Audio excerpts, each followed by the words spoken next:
Welcome to the Influencer Show with your host, Trishawn Ben Salmi.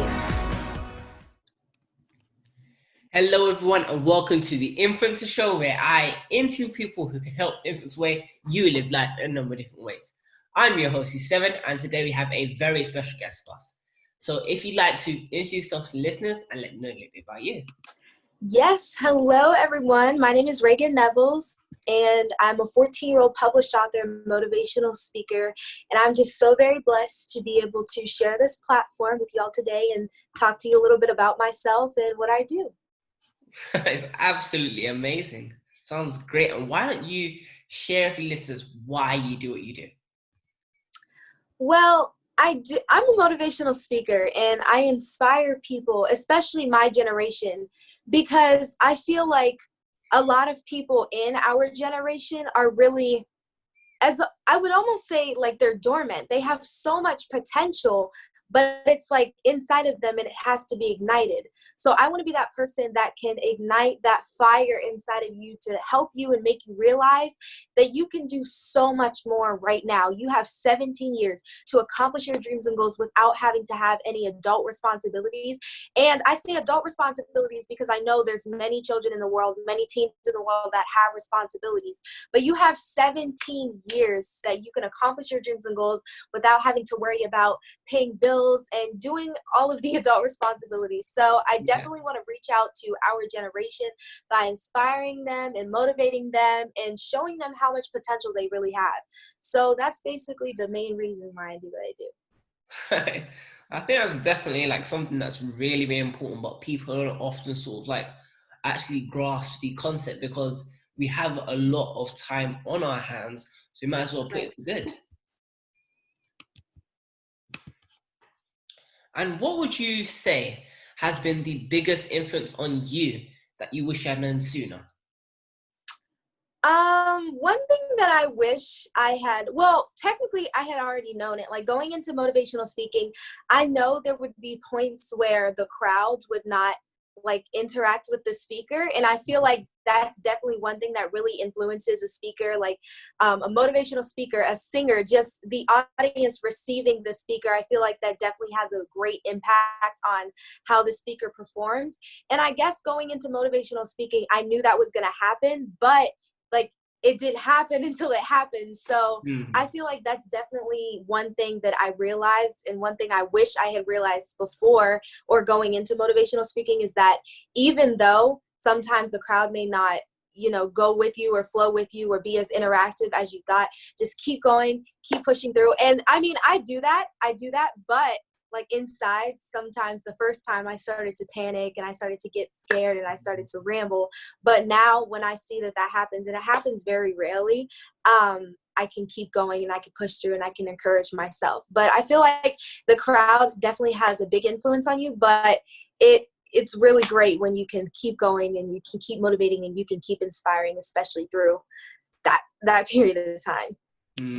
Definitely. I think that's definitely so true. And like initially, like, when I first started the whole public speaking, there were times where like they'd like literally stare me down. I felt like crazy. Right. But it's just about like simply like being able to then stay in that position and like sort of like own your space so that you're then able to deliver. Right. Exactly. And how do you prefer to influence others to change where they live their lives to be better? One way, or the main way that I prefer to inspire others is live. Like I think it's great that we have technology to be able to inspire people and continue to keep accomplishing our dreams and goals, especially during times like this. But I love to inspire people in a live audience because I get to see their genuine reaction and I get to see it click for them and I get to see how they're feeling and what questions they may have. I love how people can be so comfortable just coming up to me, asking me how I accomplish my dreams and goals, how I can help them accomplish their dreams and goals. So I think live is definitely the way that I would go. I would go over virtual, but like I said, virtual is definitely one way that I would keep doing, especially in a time like this. But one way that I would prefer is do it live. Definitely, definitely agree with that because it's just better because then you actually see the impact that you're having first. Right. Mm-hmm. And what would you say people could do to stay motivated during moments of crisis? Well, one thing that I say a lot is to find a mentor, because I mean, that mentor, they have gone through everything that you're going through, everything that you've been through. They're where you want to be.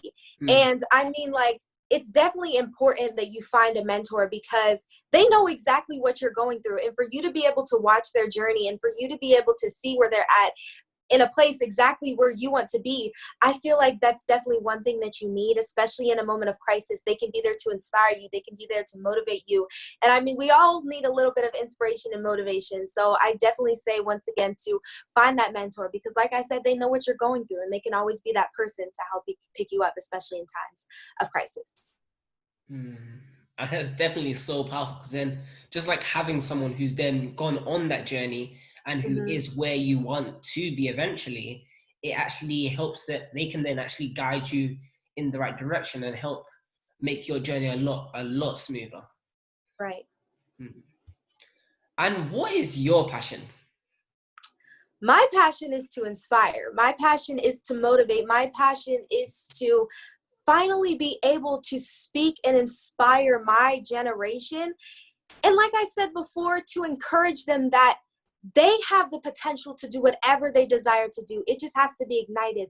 And once I can get that across, once I can inspire each and every person, maybe not each and every person, but as many as people as I can in my generation and people in general, that they have so much potential inside of them and that they can do whatever they desire to do, that is what I'm passionate about. That is my passion. That is how I desire to inspire. That's how I desire to motivate, is to inspire each and every person, or as many people as I can, that they have the potential inside of them to do whatever they desire to do, and they can do whatever they desire to do.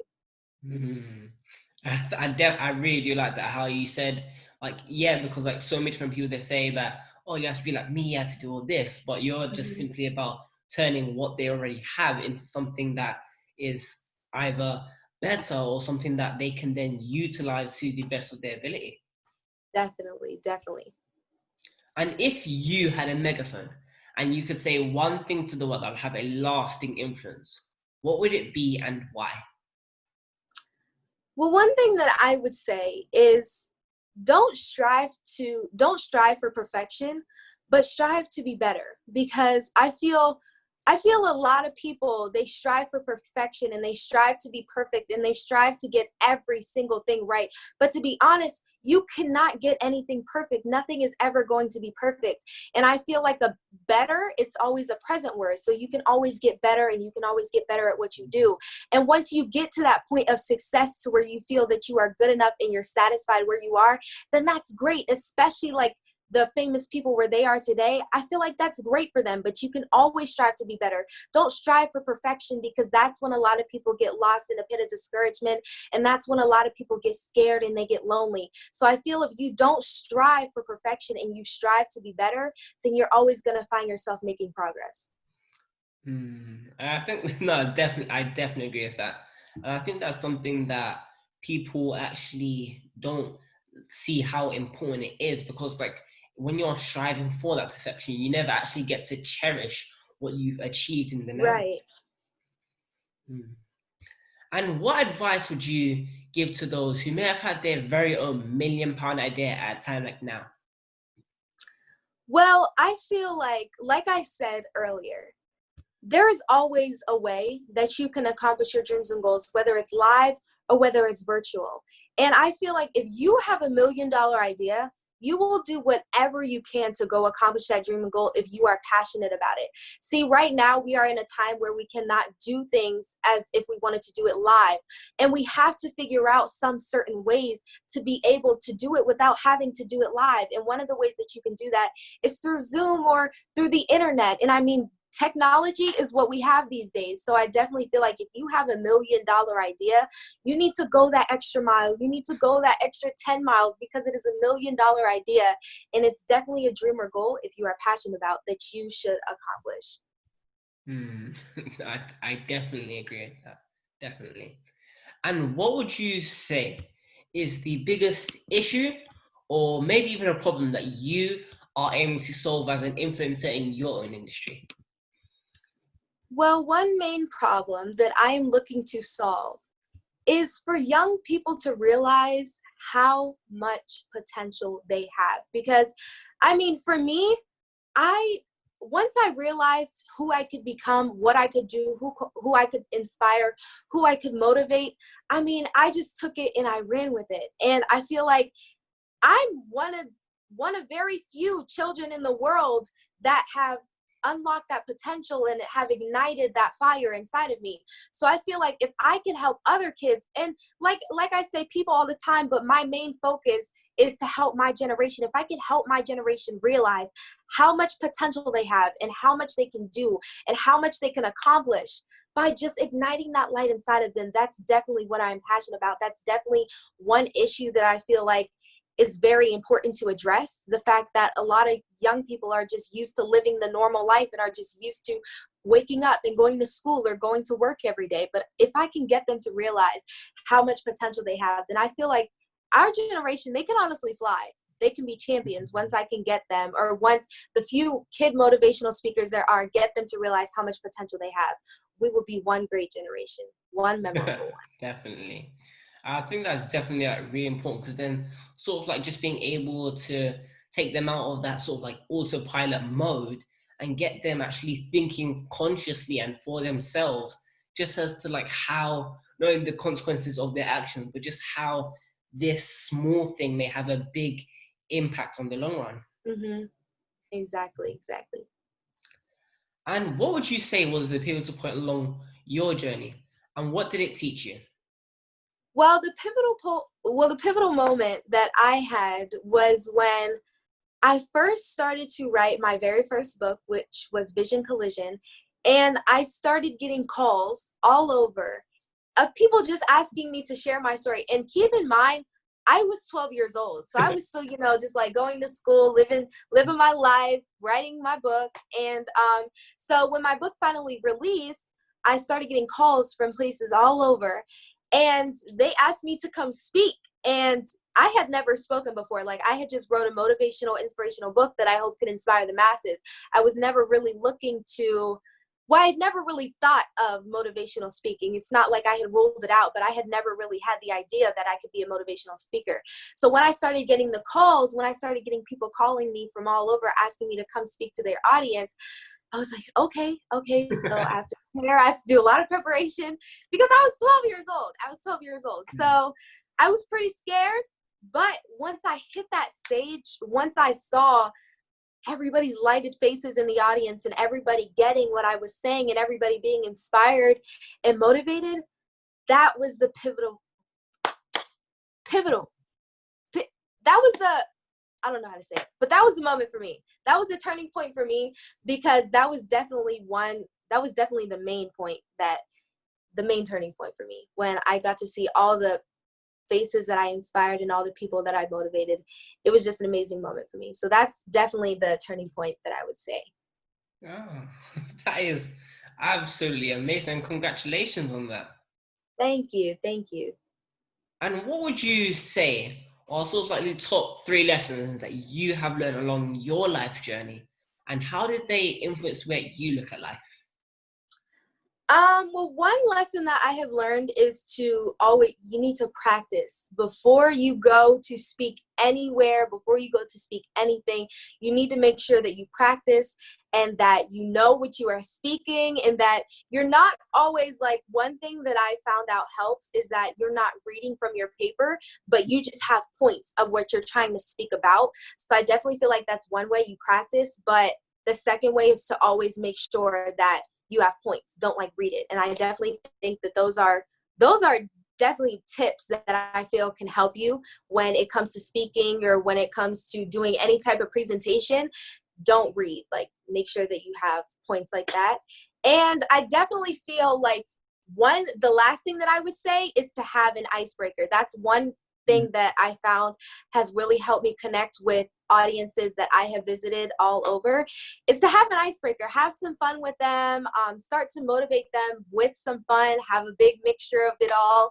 And because you don't want the crowd just like sitting there and not being motivated and just let everything go in one ear and out the other. So I feel like if you have an icebreaker, if you have something that gets them started and give them a warm up, then everybody will receive it easier. You'll get more relaxed on stage. You'll get more comfortable. So those are definitely three things that I would say have helped me become a better motivational speaker.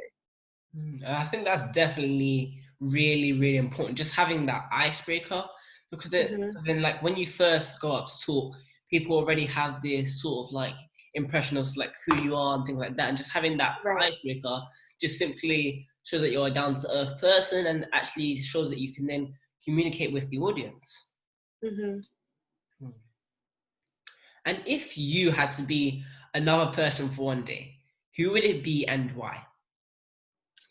One person that I would be is, I would say, Tony Robbins. See, for people like, for Tony Robbins, I would love to be him for one day, just to like see his mindset, see how his mind works, see how he creates his content. Because as I'm speaking, as I'm going on my journey as a motivational and an inspirational speaker, I am always striving for different ways to inspire and motivate people, because I know every person out there they don't learn the same way. So I'm always looking for different ways to teach people and to inspire people and to motivate people. So I would definitely love to be Tony Robbins for a day, just to see like how his mindset works, because he inspires thousands and thousands of people at a time. And most of the people, they walk out of there being inspired and like they're ready to go change their lives around. So I just want to see like how his mind works, how he creates content, how he inspires people in so many different ways, to where most of the people that he's speaking to walk out knowing exactly what they're going to go home and change. So one person that I would definitely love to be is Tony Robbins. That's amazing. I think that's something that people actually don't like think about when they sort of like just get into anything, just being able to communicate with all different types of customers, because as you said, not everyone learns things the same way. Exactly. And what are your views on the word legacy, and what legacy would you like to leave? Well, I feel a legacy is left behind by a person, something that can be carried on without the person, whether it's a song, whether it's a saying, whether it's a motivational speech. I feel like the legacy, it lives by itself. So what I would want my legacy to be is to be something that could inspire everybody every single day without me having to be here. If I were gone, I would want my legacy to inspire the masses and to continue inspiring them each and every day. I wouldn't want my legacy to die with me. I would want it to keep living. So that's my view on the word legacy. That is amazing. Thank you so much for sharing. Yes. And could you share some advice for, let's say that someone's just got into motivational speaking and they show up to their first event and they're feeling a little shy, scared, or maybe they've even forgotten what they're going to say. What advice would you give to them? One thing that I have found really works for me, because like my cousin, he is not a motivational speaker, but he's a really good speaker as well. And when I was talking to him, he was basically saying, you have to find that thing that helps you, that you get comfortable, and you have to find what makes you comfortable on stage. What he does is he loosens his tie and it makes him feel comfortable on stage. So I found that one thing that makes me feel comfortable on stage. And I definitely think that once you find that thing that helps you relax and helps you to feel comfortable, like something like an icebreaker, you start to flow more easier. You start to remember all of what you're trying to say. You start to remember why you're there. You start to motivate the way that you desire to motivate, or even better. So I definitely think one way to help you, especially if you're a newbie, especially if you're someone trying to become a better speaker, is find that one thing that makes you comfortable. Find that one thing that relaxes you, because it will help you. I promise. You do not want to go through the entire presentation scared and timid and not being able to give it your all. So yes, once again, the last thing that I would say is, or the thing that I would say to help you become a better speaker, is to definitely find that thing that makes you comfortable on stage. I definitely agree with that. Because then just by doing so, it no longer feels like you're talking at people, it feels like you're talking to them. It's just like a conversation, really. Right. You're talking with people, you're having dialogue, you're having a conversation, you're interacting with the people. And that's definitely one thing that I love to do. Like, I don't like to talk at people and Yeah, spit information at them, but I like to talk with them and have a conversation. So yeah, find that one thing that makes you comfortable, especially if you're a newbie and you're looking to inspire or any type of presentation. Just find that thing you're comfortable with. definitely. I totally agree with that. And what would you say is the number one thing that you want people to take away from reading your book? Well, from reading my book, I want them to realize that they have the potential to do anything, that they can do anything. Once they realize that they don't have to wait when it comes to accomplishing their dreams and goals, once they realize that they don't have to wait, they don't have to procrastinate, they don't have to live the normal life. Once they realize that, and once they realize that they can do anything, then they will be able to soar. They will be able to fly. They will be able to become champions. And once I get them to realize that, once they read my book, I hope that's one thing that they get up and walk away and realize. That's definitely so very powerful. And could you share with the listeners where they can find you if they'd like to find out about any upcoming things you may have, or maybe even buy a copy of your book? Well, you can find me, the best way to find me is through my Instagram, which is Reagan_Nevels. I'll spell it out for you. It's REAGAN_NEVELS. You can find me on Instagram. You can DM me. Or to buy any of my product, you can go through my website, which is www.reagannevels.com, which again is REAGANNEVELS. So those are the two best ways to find me or purchase my product. Thank you so much for sharing, and I really do urge that you listeners do go and check her out. I'd like to thank you for coming on the Influence Show today. Thank you so much. Thank you for inviting me. I really appreciated this opportunity. Thank you. And I'd also like to thank you listeners for sticking to the end. And if you guys have any questions, please do feel free to drop them in the comment sections. And if you guys like to have a chance to apply to be on the show, please do feel free to email the email that will pop on the screen. And I hope you guys have a great day. That's it from me. Bye.